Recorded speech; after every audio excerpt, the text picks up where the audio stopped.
Podcast నచ్చితే like చేయండి, share చేయండి, సబ్స్క్రైబ్ చేయండి, ఫాలో అవ్వండి. అనగనగా ఒక అడవి. ఆ అడవిలో ఒక కోతి ఉండేది. అది తనకన్నా పెద్దవాళ్ళను ఎప్పుడూ గౌరవించి వారి మన్ననలు పొందుతూ ఉండేది. ఒకరోజు మన్ననలు అంటే వాళ్ళు ఎవరైనా మనం రెస్పెక్ట్ ఇచ్చినప్పుడు వాళ్ళు మనని చాలా ఇష్టపడతారు. అలాంటి ఇష్టం అన్ని జంతువులు కూడా ఈ కోతి రెస్పెక్ట్ ఇవ్వడం వల్ల అందరికీ ఈ కోతి అంటే చాలా ఇష్టం అన్నట్టు. ఒకరోజు అది కడుపు నిండా తియ్యటి మామిడి పండ్లు తిని చెట్టు మీద ఒక పక్కకు వాలి ఇలా పడుకుంది. కాసేపటికి మృగరాజైన సింహం రావడం గమనించి చటుక్కున లేచి కూర్చొని 2 చేతులెత్తి నమస్కరించింది.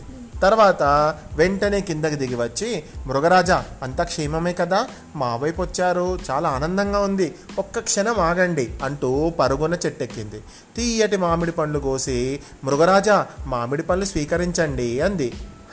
నాకు ఆకలిగా లేదు, మరోసారి వచ్చినప్పుడు తింటాను అంటూ ముందుకు కదిలింది మృగరాజు. కొద్దిసేపటికి అటుగా ఎలుగుబంటి రావడం గమనించింది కోతి. అంతే, చెట్టు మీద నుంచి లేచి కూర్చొని, మిత్రమా, అంతా క్షేమమే కదా, ఎక్కడికి ప్రయాణం అంటూ పలకరించింది. పక్క అడవిలో మా చెల్లె దగ్గరికి వెళ్తున్నాను మిత్రమా అంది ఎలుగుబంటి. అవునా, అయితే ఒక్క నిమిషం ఉండు అంటూ, అలా ఉత్తి చేతులతో వెళ్తావా, ఇదిగో ఈ మామిడి పండ్లు తీసుకెళ్ళు అని ఓ బుట్ట నిండా మామిడి పండ్లు పట్టుకొని వచ్చింది కోతి. ఇప్పుడు ఇవన్నీ ఎవరు మోసుకుపోవాలి, అయినా దొరకని అక్కడ పండ్లు కాదుగా, ఎక్కడ పడితే అక్కడ దొరుకుతుంది కదా, ఇంత దూరం నుంచి నేను ఇవి మోసుకొని వెళ్ళాలా మా చెల్లెంటికి అంది ఎలుగుబంటి. సరే, నీ ఇష్టం అని మామిడి పండ్లను చెట్టు తొర్రలో దాచింది కోతి.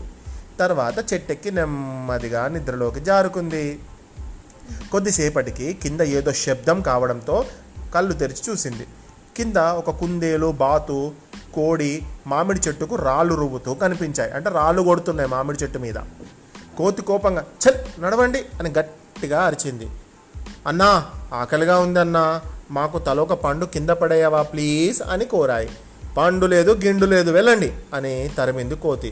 అవి ఆకలితోనే అక్కడి నుంచి వెళ్ళిపోయాయి. పక్కనే ఉన్న కొలంలో నీళ్లు తాగి కాస్త కడుపు నింపుకున్నాయి. అవి అలా నీళ్లు తాగడం, ఆకలికి అలమటించడం చూసి కోతికి పాపం జాలేసింది. అయ్యో, అనవసరంగా తిట్టాను కదా అనుకొని వెంటనే మృగరాజు ఎలుగుబంటి కోసం కోసిన పండ్ల బుట్టను చెట్టు త్వరలో నుంచి బయటకు తీసింది. తర్వాత చెట్టు దిగి వచ్చి కుందేలు, బాతు, కోడిని, ఏయ్ ఇలా రండి అని పిలిచింది. అవి ఆకలితో ఉన్నాయేమో అని ఆబగా కడుపు నిండా తింటాయి కదా అనుకొని పండ్లు ఇచ్చింది. వెంటనే అవి కడుపు నిండా, ఎంతో ఆకలితో ఉన్నాయి కదా, కడుపు నిండా తిన్నాయి. తర్వాత కోతికి కృతజ్ఞతలు తెలిపాయి. అన్నదాత సుఖీ భవ అని దీవించి కదిలాయి. అప్పుడు కోతికి మనసెంతో హాయిగా అనిపించింది.